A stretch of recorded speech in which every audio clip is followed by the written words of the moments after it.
নতুন ধারাবাহিক ঘূর্ণিতে ফিরছেন নীল ভট্টাচার্য এবং নায়িকা হিসেবে টলিউডের খুবই জনপ্রিয় নায়িকা। তো চলুন বিস্তারিত জেনে নেওয়া যাক।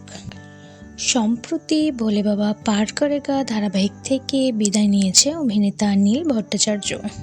এরই মধ্যে নতুন মেগার প্রথম প্রমুখ শেয়ার করলেন স্টার জলসা, যেখানে দেখা যাচ্ছে এক মহিলা ক্রিকেটারকে। মেঘার নাম ঘূর্ণি। উমার পর আবারও ক্রিকেটার কেন্দ্রিক এই মেগায় দেখা যাবে নীল ভট্টাচার্যকে। আর এই নতুন মেগার নায়িকা হিসেবে দেখা যাবে অভিনেত্রী রেশমা মণ্ডলকে। এর আগে গীতায় এলএলবি ধারাবাহিকে পদ্মর ভূমিকায় অভিনয় করেছিলেন রেশমা। এছাড়া বেশ কিছু ধারাবাহিকে ছোট ছোট চরিত্রে অভিনয় করতে দেখা গিয়েছে তাকে। তবে নীল ও রেশমা যে এই সিরিয়ালের প্রধান চরিত্রে থাকছেন, এটি এখনও অবধি কোনো কর্তৃপক্ষই কনফার্ম করেনি।